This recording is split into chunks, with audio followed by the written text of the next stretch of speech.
Pengukuran itu adalah kegiatan suatu besaran yang diukur dengan besaran sejenis yang dipakai sebagai satuan.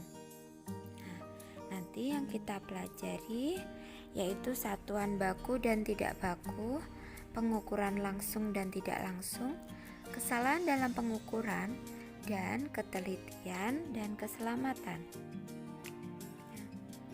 Satuan baku dan satuan tidak baku. Satuan itu adalah standar ukuran dari suatu besaran. Satuan tidak baku contohnya misalnya jengkal, hasta, depa, dan kaki.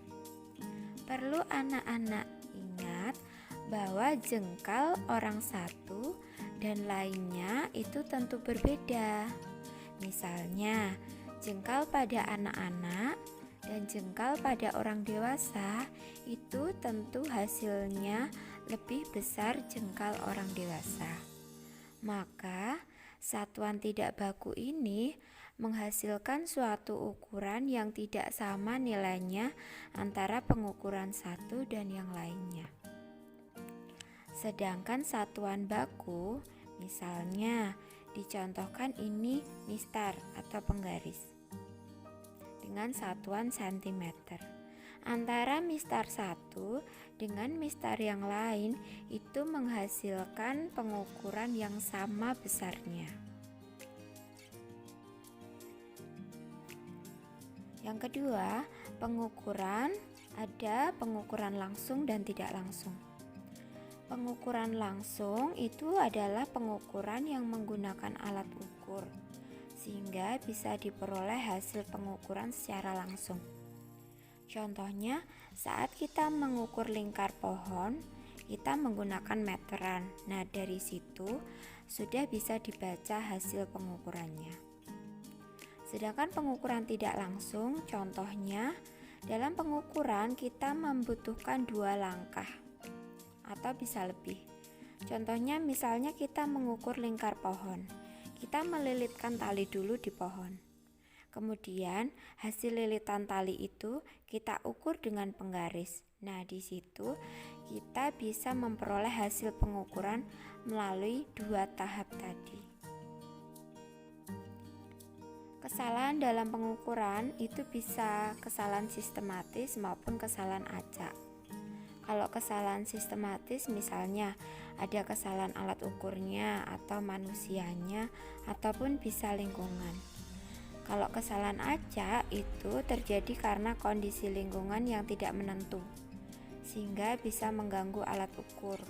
Contohnya misalnya gerak brown pada molekul udara, fluktuasi atau naik turunnya tegangan listrik, derau elektronik yang bersifat acak dan sukar dikendalikan.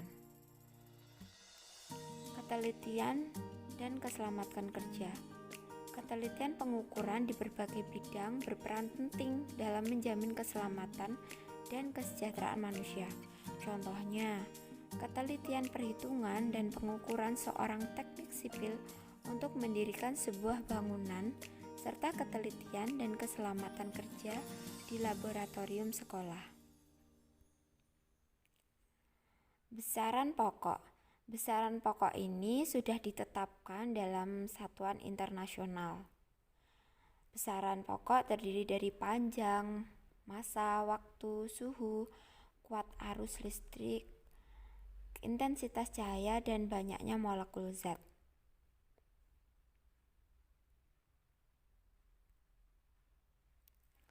Cara membaca jangka sorong.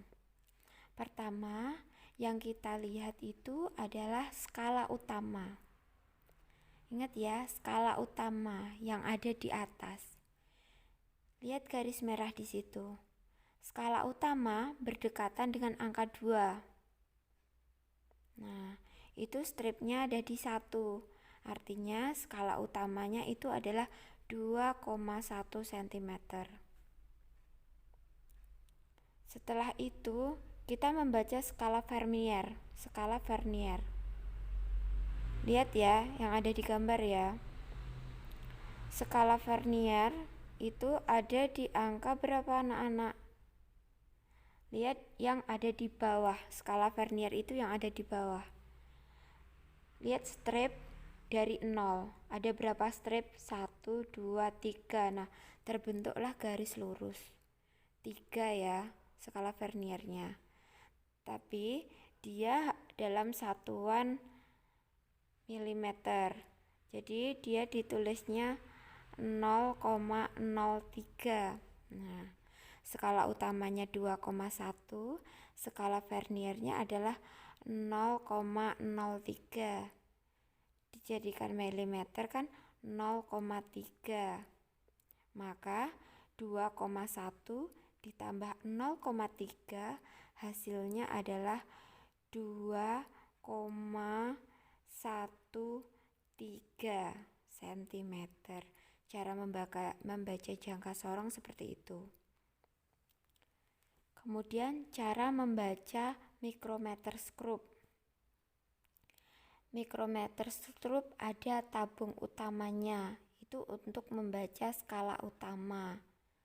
Lihat garisnya, itu stripnya ada 5, maka skala utamanya adalah 5. Kemudian pada bagian kedua itu ada yang namanya skala nonius.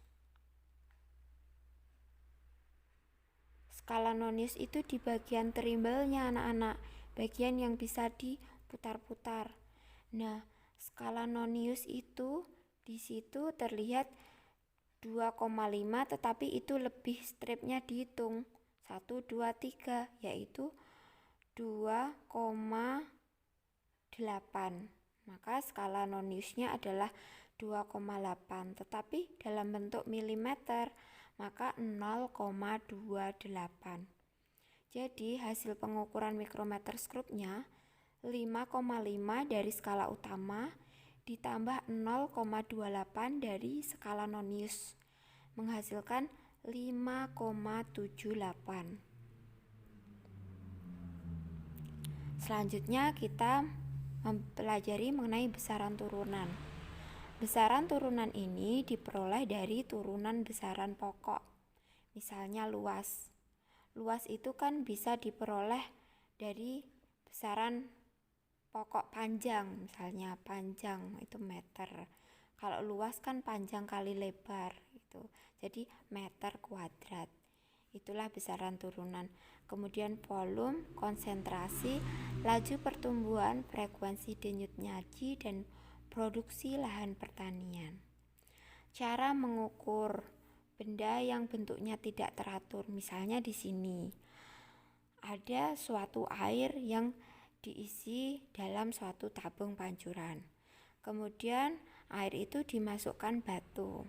Kemudian airnya ada yang tumpah ke dalam gelas ukur. Maka volume batu itu sama dengan volume air yang tumpah ke dalam gelas ukur. Cara mengukurnya begitu ya anak-anak ya.